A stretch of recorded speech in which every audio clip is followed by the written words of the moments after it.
মেঘ আর কুয়াশার শহর দার্জিলিং। মর্নিং ওয়াকে বেরোলাম। ম্যাল থেকে মহাকাল মন্দির, তারপর ভানুভবন হয়ে আবার ম্যাল।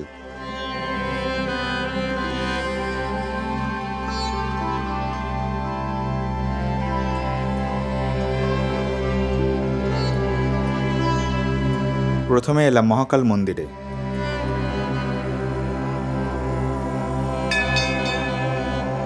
পাথরের ওপর অনেকটা এলাকা জুড়ে মন্দির চত্বর। প্রচুর বাঁদর খাবারের আশায় ঘুরে বেড়াচ্ছে।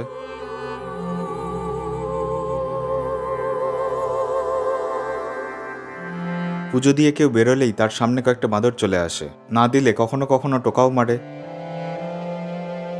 আমি পুজো দিইনি, তাই আমার কাছে আসেও নি, যদিও আমি ওদের সামনেই বসেছিলাম।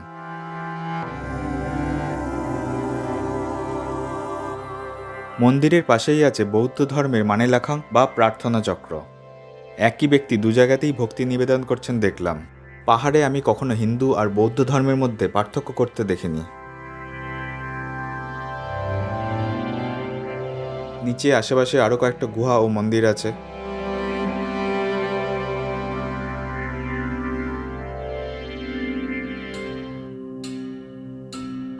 এই রাস্তা মর্নিং ওয়াকের জন্য খুব বিখ্যাত স্থানীয়দের কাছে।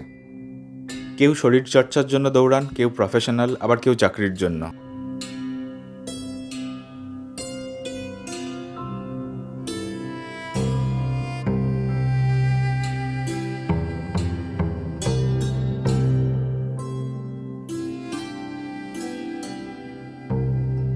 ফুটপাতের দোকান এখনো খোলেনি। এইদিকে অনেক ভালো ভালো হোটেল আছে, তবে গাড়ি ঢোকে না, ভানুভবনে ছেড়ে দেয়।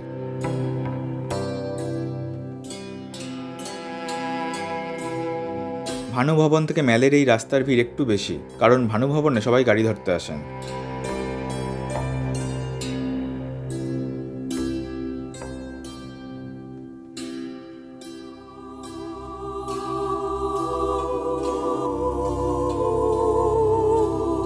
জলখাবার খেতে গ্লেনারিজে এলাম।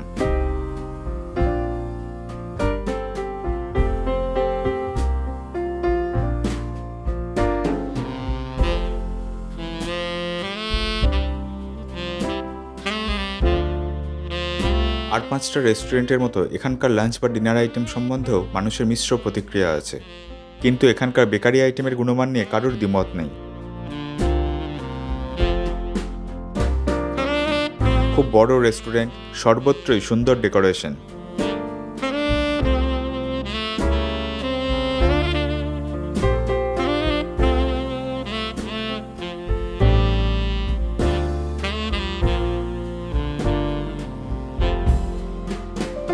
আমি বারান্দায় বসলাম। বারান্দা থেকে কাঞ্চনজঙ্ঘা সহ দার্জিলিংয়ের সুন্দর দৃশ্য দেখা যায়।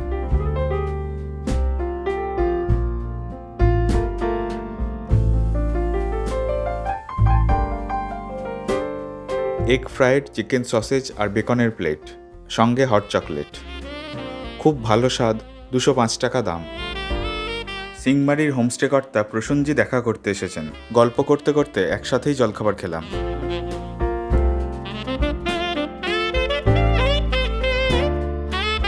টেবিলের ওপরেই হিটার আছে, ঠান্ডা উপভোগ করতে দেবে না।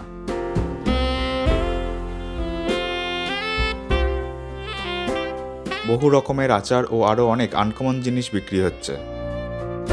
আমি শুটকি মাছের আচার কিনলাম, 160 টাকা। খেতে ভালোই, তবে মশলা একটু কম মনে হলো।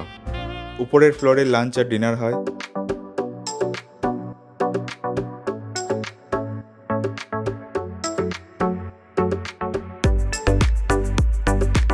রাত্রিবেলায় গ্লেনারিসের ভিতর আর বাইরে উভয়ের দৃশ্যই আরও সুন্দর হয়ে যায়। এই বারান্দা আগে খোলা ছিল, এখন কাঁচের ছাদ হয়েছে।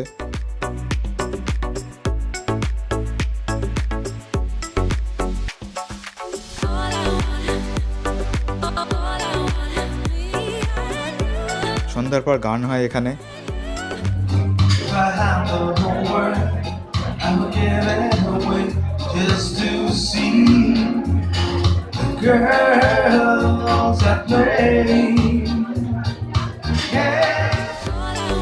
একদম নিচের তলায় পাব আছে।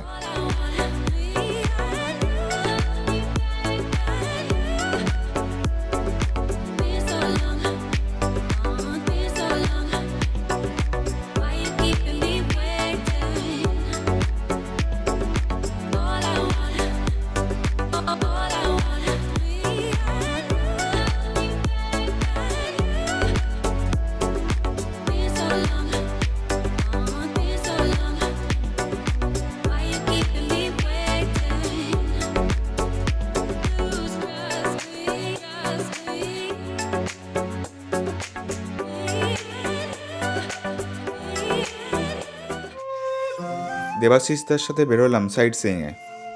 প্রথমে এলাম ভুটিয়া বস্তিতে।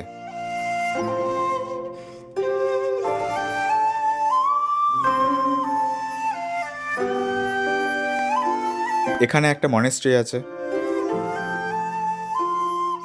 দেবাশিসদার সাথে কয়েক বছর আগে আমার পরিচয় বক্সার জঙ্গলে, শান্তালা বাড়িতে। এরপর উনি শান্তালা বাড়িতে নিজের রিসর্ট বানান। এছাড়া গ্যাংটক, ইচ্ছেগাঁও, দার্জিলিং, পদমচেন, লাচুংয়েও হোটেল হোমস্টে করেন। ট্যুর এজেন্সির ব্যবসা তো আছেই। উত্তরবঙ্গ আর সিকিমের যে কোনো জায়গায় গাড়ি ভাড়ার জন্য এনার সাথে কথা বলতে পারেন।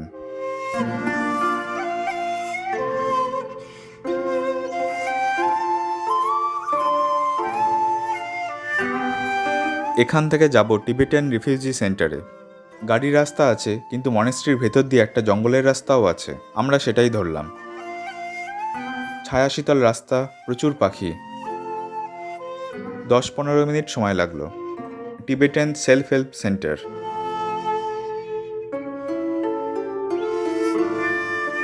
উনিশশো সালে 2রা অক্টোবর তিব্বতী শরণার্থীদের জন্য তৈরি হয়, যখন তিব্বত দখল হওয়ার পরে দলাই লামা ভারতে চলে আসেন।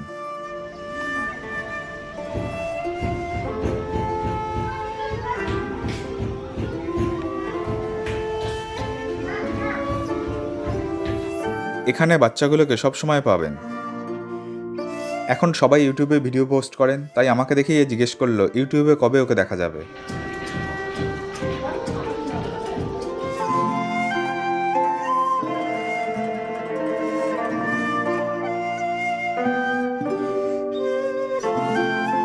দার্জিলিংয়ে ঘোরার প্রচুর জায়গা আছে। আমি তার মধ্যে বাছাই করা কয়েকটা জায়গায় যাচ্ছি, যার মধ্যে কয়েকটা পয়েন্ট আবার নতুন বার করলাম। দার্জিলিং সাইট সিইংয়ের সময় নিজেদের বাছাই করা জায়গাতেই নিয়ে যেতে বলবেন গাড়িকে।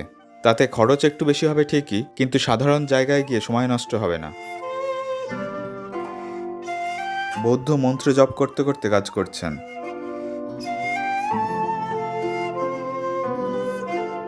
এখানে জ্যাকেট তৈরি হচ্ছে। মান বেশ ভালোই মনে হলো, দামও তাই একটু বেশির দিকেই।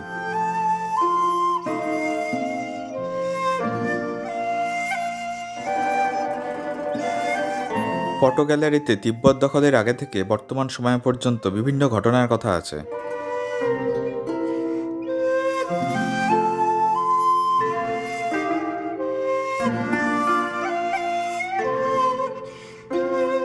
এই ঘরে সমস্ত হস্তশিল্প সামগ্রী বিক্রি হয়। এখানকার তৈরি কোনো জিনিস বাইরের দোকান বাজারে বিক্রি হয় না।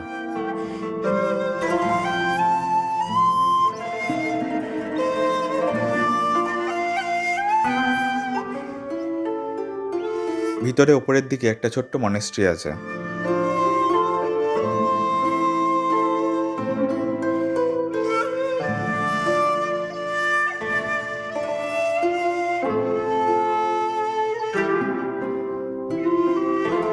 এরপর লেবং হয়ে চললাম ফুপসেরিং টি গার্ডেনের দিকে।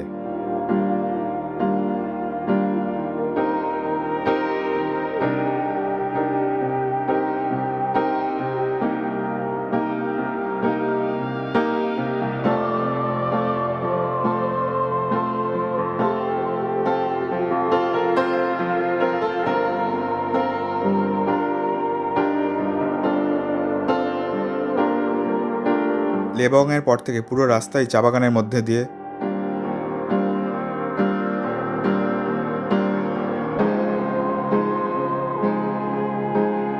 খুব সুন্দর চা বাগান আর গ্রাম্য পরিবেশ। কোনো হোটেল হোমস্টে নেই, পর্যটকও নেই, লোকবসতিও খুব কম। এই দিকে লেপার্ডের চলাফেরাও আছে।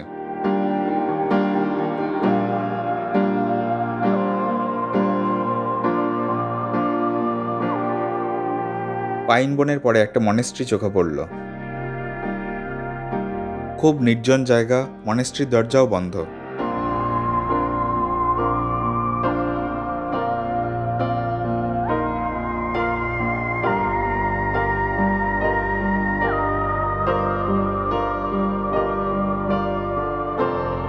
এবার চললাম গিং টি গার্ডেনের দিকে।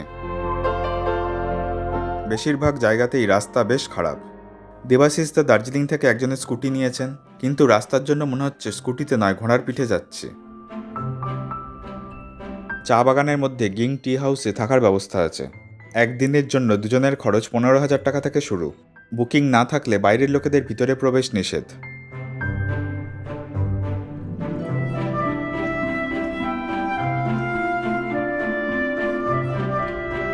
আমার বুকিং ছিল না, কিন্তু আমার মনে হয়েছিল পাহাড়ের কেউ আমাকে বাধাও দেবে না।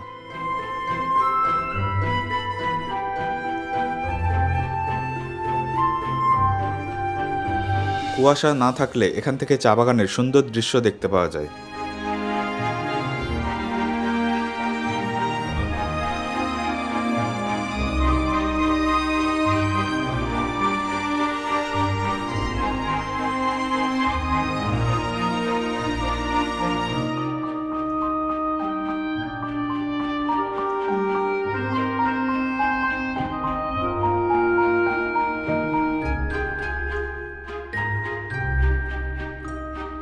কিছুক্ষণ গল্প করে ফিরে গেলাম। দার্জিলিংয়ে ঢুকতে ঢুকতে সন্ধ্যা হয়ে গেল। সন্ধ্যা হলেই চকবাজার থেকে মেল রোড সর্বত্র স্ট্রিট ফুডের পসরা বসে যায়। মুখরোচক সব পদ।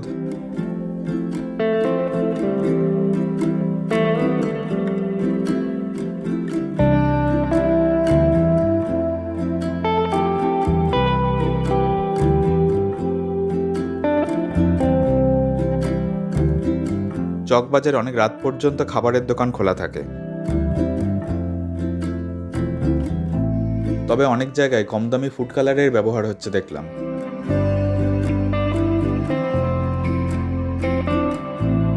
কুঙ্গাতে গেলাম, কিন্তু বন্ধ হয়ে গেছে। বিকেল 5টা সাড়ে 5টার মধ্যেই বন্ধ হয়ে যায়। আমার মনে হয় কুঙ্গাতে উত্তরবঙ্গের সব থেকে ভালো টিবেটান খাবার পাওয়া যায়। আর অনেক রকমের পদ আছে, স্বাদ আর পরিমাণ দুটোই খুব ভালো থাকে।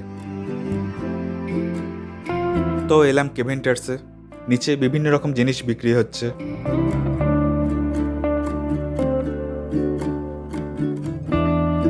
উপরে সিঁড়ি দিয়ে উঠে ডান দিকে নতুনভাবে বসার জায়গা তৈরি হয়েছে।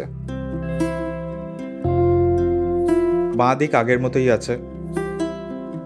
কেভেন্টার্স নিয়ে একটা জোক প্রচলিত আছে যে কেভেন্টার্স পৃথিবীর একমাত্র ব্যবসায়িক প্রতিষ্ঠান যারা খদ্দের দেখলে বিরক্ত হয়। চিজ বেকন বার্গার অর্ডার করলাম। প্রচুর বেকন ছিল ভেতরে, স্বাদ খুব ভালো ছিল। আগেরবার এখানকার বিখ্যাত প্লেটার অর্ডার করেছিলাম, আর পর্ক সসেজ। এরপর হাঁটতে হাঁটতে গেলাম দার্জিলিং স্টেশনের দিকে। 23 দিন ধরে এখানে ঘুম ফেস্টিভ্যাল হচ্ছে। এখন সন্ধে 7টা, মেলা বন্ধ হয়ে গেছে। এক জায়গায় দেখলাম মাংস গ্রিল হচ্ছে। আমি 100 টাকা দিয়ে পর্কের একটা পিস নিলাম। অনেক সময় নিয়ে খুব যত্ন করে বানিয়ে দিলেন। দারুণ খেতে হয়েছিল।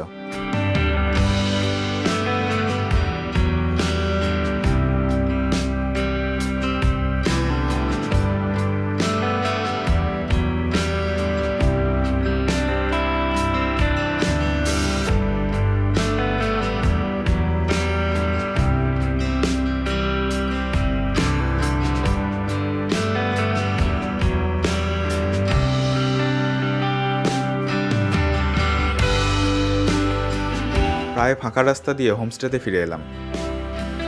এবারে আর টয় ট্রেন চাপা হয়নি। আসার সময় এই গাড়িতেই শখ মিটে গেছে।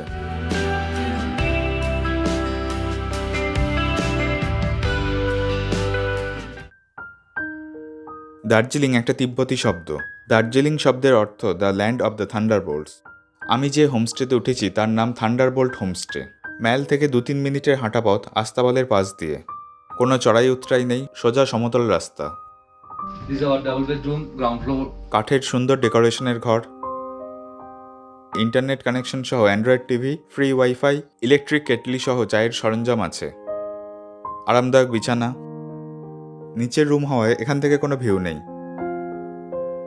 বাড়ির মালিক নিচে থাকেন।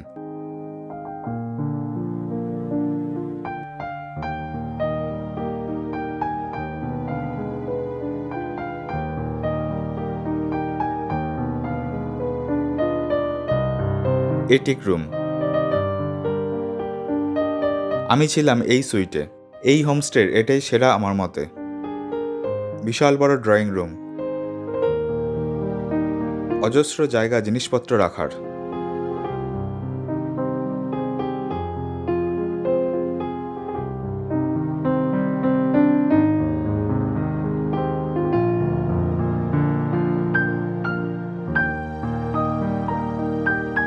ড্রয়িং রুমের পরে বেডরুম,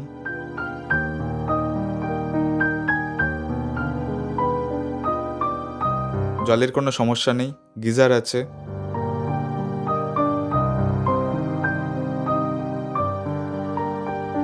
এই জানালাগুলোর সামনে বসে থাকলে দার্জিলিং শহরেও নিরিবিলি পাওয়া যায়।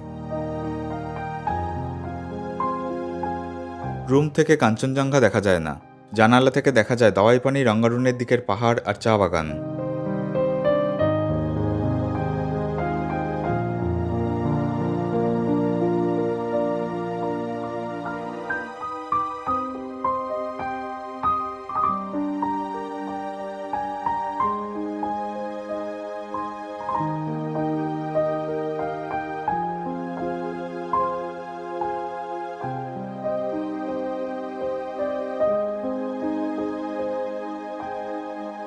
হোমস্টের সামনে আছে সোনামস কিচেন।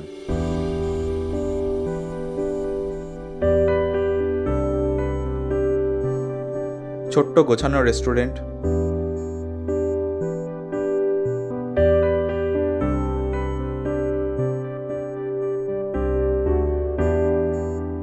কয়েকজনকে দেখলাম নিয়মিত আসেন। এখানকার বিখ্যাত pancake with banana, nuts and chocolate. 250 টাকা দাম। স্বাদ খুবই ভালো, কিন্তু দাম সব জিনিসেরই একটু বেশি মনে হলো। আর তেমন আলাদা কিছু এখানে পাওয়াও যায় না দেখলাম।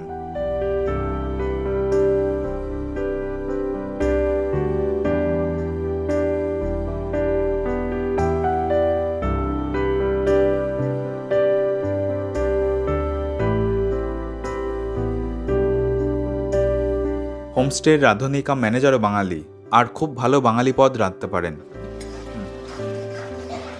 দার্জিলিংয়ে অনেকে বাঙালি খাবার খোঁজেন, তারা এখানে আসতে পারেন। এখানে না থাকলেও খাবার খেতে আসা যায়। 3 বেলা খাবার খরচ 500 টাকা, লাঞ্চ বা ডিনার 200 টাকা করে। তবে আগে থেকে বলে রাখতে হবে।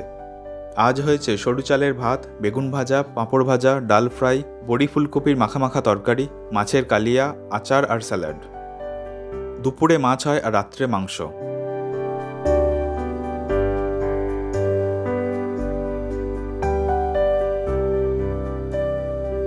এত সব খেয়ে একটু না ঘুমলেও চলে না।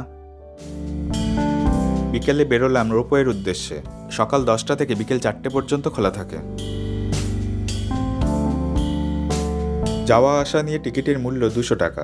প্রতিটি গন্ডোলাতে 6 জন করে উঠতে পারেন। আমরা 2 জন ছিলাম, অন্য একটা 4 জনের গ্রুপের সাথে আমাদের দিয়েছে।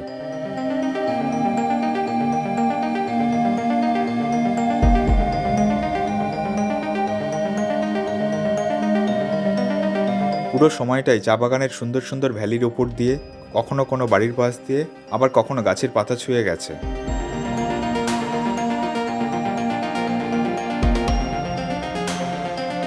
আকবর টি গার্ডেন পর্যন্ত গিয়ে আবার ফিরে আসে।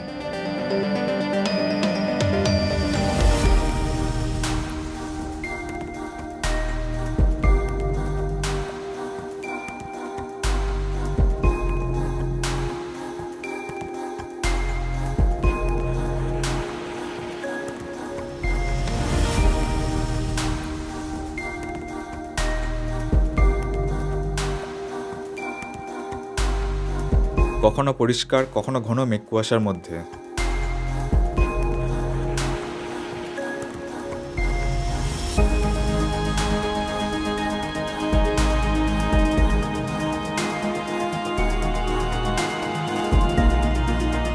দার্জিলিং রোপওয়ে ভারতের প্রথম রোপওয়ে।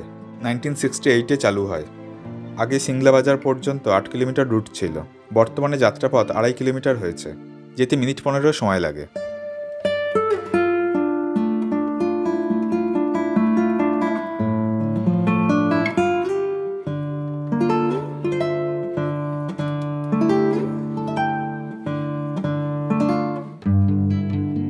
কাকবরের রোপওয়ে স্টেশন খুব সুন্দর জায়গায়, সব দিকেই সুন্দর ভিউ। বেশ কয়েকটা রেস্টুরেন্ট আর চায়ের দোকান আছে, প্যাকেট চাও বিক্রি হচ্ছে।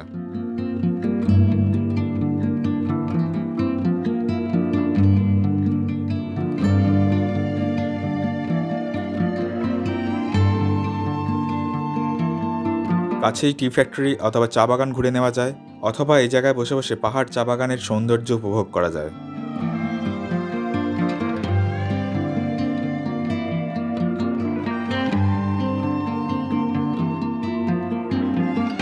চকবাজার থেকে 3 কিলোমিটার দূরে দার্জিলিং রোপওয়ে, সিংমারির লেবংকাট রোডে। চকবাজার থেকে শেয়ার গাড়ি পাওয়া যায়। এই রাস্তাটাতেই গাড়ি থেকে নেমে সরু একটা সিঁড়ি দিয়ে বেশ কয়েক ধাপ উঠতে হবে।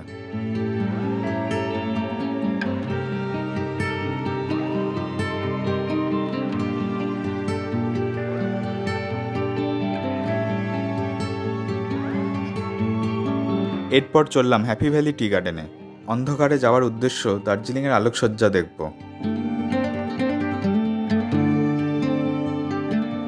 এটা চা কারখানা।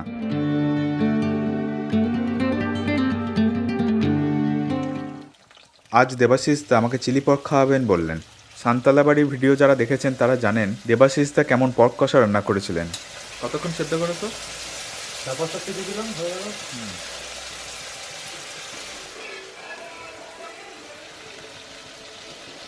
আগেরবার সেই কয়েক কেজি লঙ্কা দিয়েছিলে মনে আছে?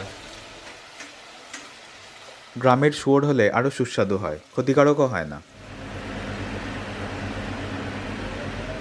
কতক্ষণ লাগলো সময় বলো? দারুণ খেতে হয়েছিল। পরের দিন এখান থেকে যাই কলেজ ভ্যালি, তারপরের দিন ইচ্ছেগাঁও। ইচ্ছেগাঁওতে দেবাশিস তার পাহাড়ি মাটন বিরিয়ানির গল্প খুব তাড়াতাড়ি নিয়ে আসছে।